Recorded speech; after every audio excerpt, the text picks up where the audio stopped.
Hi all, welcome. Email is the most common way of formal correspondence and it is an integral part of our professional lives these days. It is important that we become responsible and conduct ourselves appropriately while communicating online. Email etiquette refers to this code of conduct for email communication.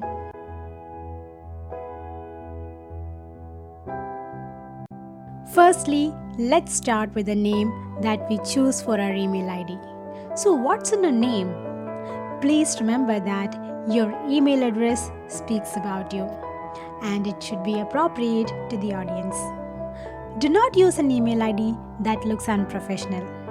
For example, I'm a cool guy at gmail.com or daddy's little princess at gmail.com might look cool and cute at the same time, but that's not something your potential employer would like to see in your resume.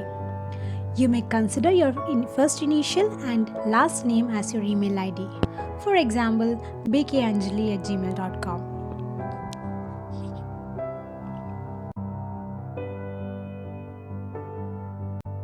Next, let's pay some attention to our subject lines. Did you know that nearly 1/3 of people decide whether or not to open an email based on the subject? Yes, they do. Your subject line should give your reader an idea of the content of the email. It should be appropriate as anyone can look at the subject, even if the recipient chooses not to open the message. For example, a subject line such as confidential sales report would prevent your receiver from opening the confidential data in front of anybody else. Also, remember that when changing the subject, you need to start a new message. If you have a very short message to convey and you can fit the whole message into the subject line, use EOM, meaning end of message, and that saves a lot of time.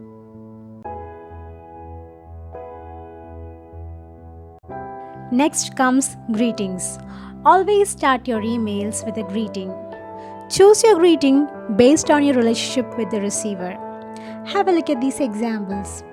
Dear Mr. Ajay is a very formal way of greeting.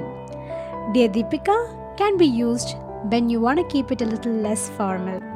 Hi Arjun can be used for a friend or a colleague. Dear HR manager is an example of greeting that you can use when the name of the person is unknown and you know only the designation.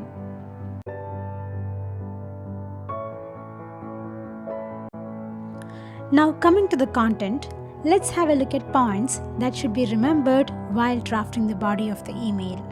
The content do's are: display professionalism and attention to details. Use proper structure and layout. Make sure that the content is divided into short paragraphs and there is enough white space. Use standard font type and font size. Times New Roman, Arial, and Calibri are the commonly used font types, and the standard font size is 12 points. Keep the messages clear and brief. Now have a look at an example of a clear and brief message and not so clear and cumbersome mail. Which one would you appreciate? Definitely the one that is shorter and clearer, right? Using a polite tone is another important point. It is easier to show your tone while speaking, but while writing, it can be a bit more challenging. Care has to be taken while choosing your vocabulary and structuring them into sentences so that the tone of the email looks appropriate. Have a look at these examples. The message on the left definitely sounds rude, whereas the one on the right has a more polite tone.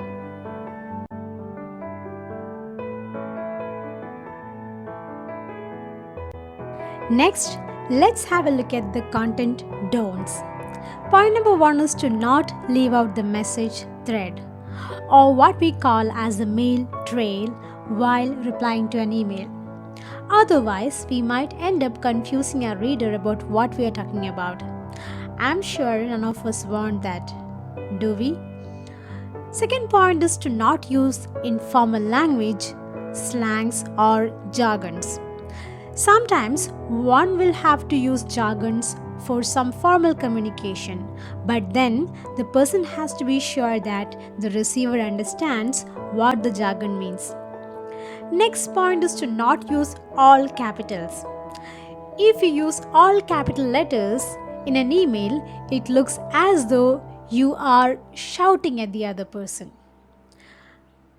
Abbreviating the words are trending nowadays, thanks to the massive influence that social media has on us. But please don't abbreviate when you are drafting a formal mail. There is no guarantee that the receiver would read the abbreviation the way you intended them to read it. However, certain commonly accepted abbreviations in email correspondence can be used in email, such as PFA, which is please find attached, or NB, which is nota bene, or in abbreviation note. Next point is to not use long sentences. Email is not the place to display your language or vocabulary skills. Keep it simple and short.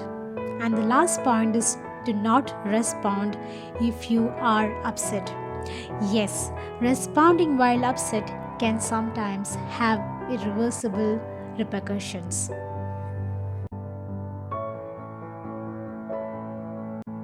Finally, it's the closing of the email. Always have a closing statement unless it is a very informal mail. Some of the examples of the closing statements are given here. Sincerely is a very formal way of closing the email. Best regards, best wishes, warm regards, kind regards, or all the best are all examples of closings of email. You may choose your closing depending on your relationship with the receiver. After closing the email, identify yourself by writing your name on the next line and include your designation, name and address of your organization and contact number. We should never leave our reader wondering who we are.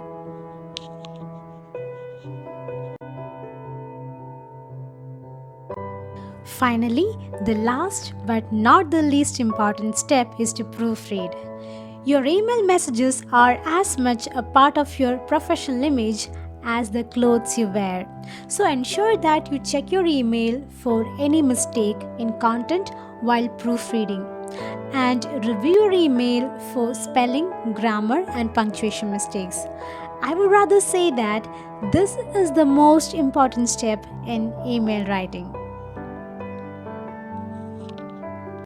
So those were some of the crucial points to keep in your mind next time you draft an email. I hope this video was helpful for you, and I believe that you will follow these etiquettes while typing a formal mail next time. Thank you all and best wishes.